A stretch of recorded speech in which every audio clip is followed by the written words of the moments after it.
It's Local Edition. I'm Brad Pomerantz. Thank you so much for joining us again. We're joined by Ian Parkinson. He is the Sheriff of San Luis Obispo County. Sir, I want to thank you so much for joining us.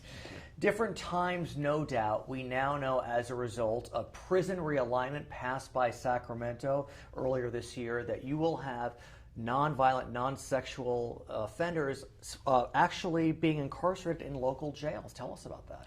Yeah, that's correct. After October 1st of this year, rather than sentence the inmate in certain offenses to prison, they'll be sentenced to county jail and housed by us. And how is that going to change the face of local jails? Because you were built for a certain number, and now we know there's going to be a greater number.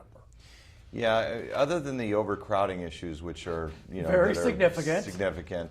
It's the environment. The environment's different. It's set up for temporary housing, typically for under a year sentence. So when you start talking about 3-4 year sentences, they're not having the same amenities they get in state prisons, such as an open yard, grass yard, environments like that. So there is going to be some impact on their potential mental health. Which is a bit ironic, because one of the benefits that we heard of having these individuals housed closer to home in local jails is they'd be closer to family.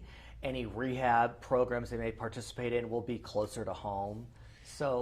Well, and that's certainly a benefit, and I think that's probably the advantage of realignment, and I think as far as I'm concerned, because we'll have opportunities that the prison did not have. We'll get them in early stages of their criminal career, potentially, so we can actually deal with them and actually have an effect on redirecting them at an earlier stage than once you reach state prison. We also know that bed space is limited, and you are working to try to expand that bed space. You may be looking at opening up, I guess you could say, a barrack, let's say, but you're looking at other more, we'll call them creative options. Tell us about those. Could it be at home, weekends? What are you thinking?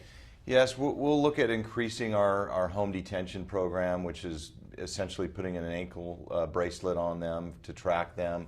We'll look at out of custody programs, such as treatment programs. So give the judges alternatives to sentencing as well, either through a split sentence or through basically volunteer programs or mandatory programs that will actually help reduce that recidivism rate. As you know, the women's jail in this county has been, let's just say, called to task on some of its responsibilities.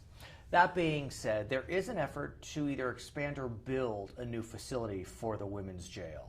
Talk to us about those efforts. And presumably that is very important right now, given prison realignment. Yeah, absolutely. And it actually fits nicely into our plans, in conjunction with realignment, because the Women's Jail Project, we will hopefully start breaking ground in the next year.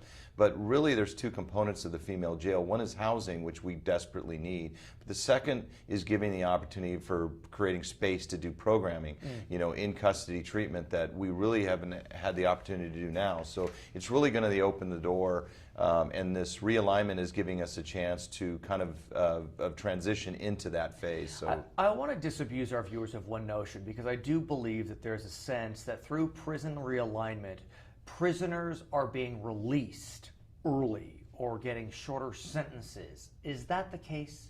No, it's not necessarily the case. The state prison system has to reduce their population. They're doing that in year one through realignment. So those people will still serve their time, but rather in state prison, they're serving it with us. In our final moments, we know that the state is offering the counties certain funds for the first 9 months of prison realignment. That's going to end before we know it. Are you working with the state to make sure that all 58 counties get all the funds they need beyond the 9-month window?